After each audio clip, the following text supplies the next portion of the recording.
Assalamualaikum warahmatullahi wabarakatuh. Perkenalkan, nama saya Muhammad Harun Mukjizat. Saya mahasiswa Fakultas Hukum Universitas Surya Kencana Cianjur.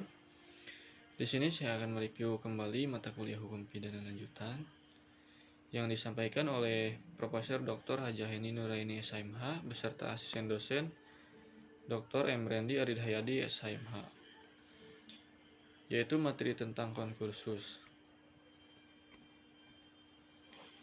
Yang pertama, pengertian atau definisi konkursus. Dalam KUHP tidak ditemukan definisi, tetapi dalam rumusan pasal-pasal dapat disimpulkan seseorang dengan satu perbuatan mengakibatkan beberapa aturan pidana dilanggar, atau seseorang dengan beberapa perbuatan mengakibatkan beberapa aturan pidana dilanggar.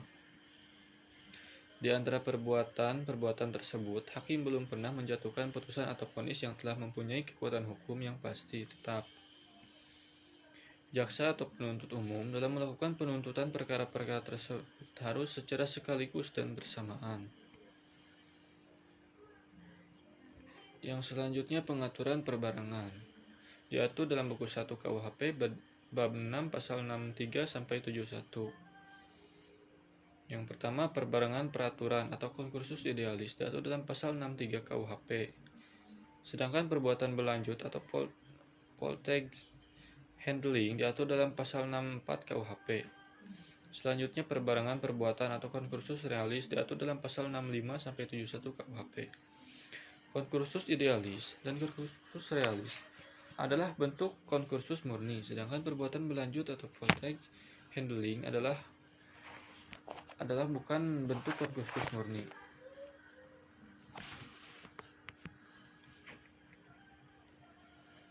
Sistem pemidaan konkursus idealis.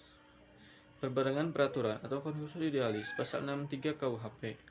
Menurut pasal 63 ayat 1 KUHP digunakan sistem absorpsi, yaitu hanya dikenakan atau dijatuhkan pidana pokok terberat. Sistem pemidaan seperti ini dinamakan absorpsi murni atau hisapan murni, yaitu pidana yang terberat menghisap pidana yang ringan. Dalam konkursus idealis, perbuatan yang dimaksud adalah perbuatan jasmani atau material handling, yaitu perbuatan yang tidak dapat dipisah-pisahkan. Dalam pasal 63 KUHP, aturan yang dilanggar harus berbeda atau lebih dari satu aturan pidana. Tetapi dalam praktik sering terjadi beberapa perbuatan yang hanya melanggar satu aturan pidana. Terhadap hal ini dipakai pendapat doktrin, yaitu konkursus idealis homogeneus. Contoh kasus konkursus idealis. A memukul B. Posisi B berada persis di depan kaca. Karena pukulan tersebut, B terdorong ke belakang dan memecahkan kaca yang ada di belakangnya. Dapat dikenakan pasal 361 atau penganiayaan dalam 406 atau pengerusakan barang. Perbuatan berlanjut atau poltergeist handling. Menurut pasal 64 ayat 1, berlaku sistem absorpsi, yaitu hanya dikenakan satu aturan pidana, dan jika berbeda-beda dikarenakan ketentuan yang membuat ancaman hukuman pidana pokok yang terberat. Pasal 64 ayat 2 merupakan aturan khusus dalam pemalsuan dan perusakan mata uang. Pasal 64 ayat 3 merupakan ketentuan khusus dalam hal kejahatan-kejahatan ringan yang merupakan perbuatan berlanjut. Menurut MPT, syarat perbuatan berlanjut adalah ada niat yang merupakan perbuatan yang terlarang. Di antara perbuatan-perbuatan tersebut dilakukan tidak terlalu lama. Tindak pidana yang dilakukan harus sejenis.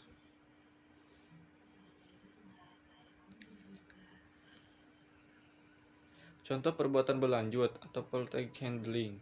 A memiliki persediaan atau bahan yang membuat uang palsu. Kemudian dari bahan tersebut, A membuat uang palsu yang di kemudian uang palsu tersebut diedarkan.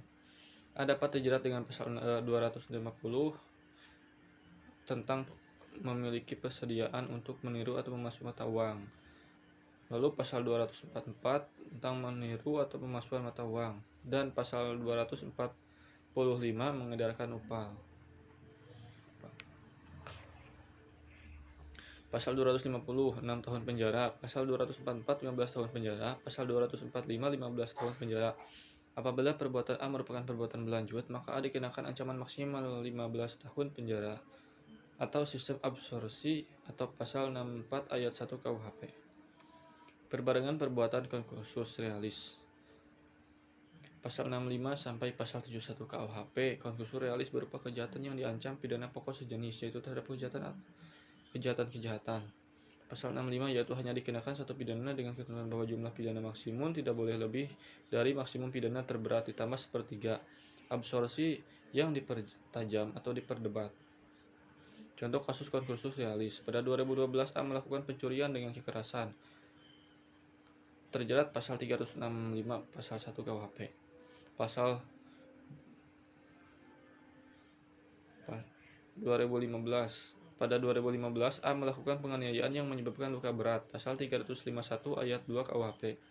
Pasal 365 ayat 1 9 tahun penjara. Lalu pasal 351 ayat 2 5 tahun penjara dan pidana yang dijatuhkan adalah 12 tahun penjara bukan 14 tahun. Bukan 14 tahun penjara atau sistem absorpsi dipertajam atau diperberat. Dari mana dapat 12 tahun penjara, yaitu 9 tambah 1/3 kali 9. 9 tambah 3 sama dengan 12 tahun. Mungkin cukup sekian review dari saya. Wassalamualaikum warahmatullahi wabarakatuh.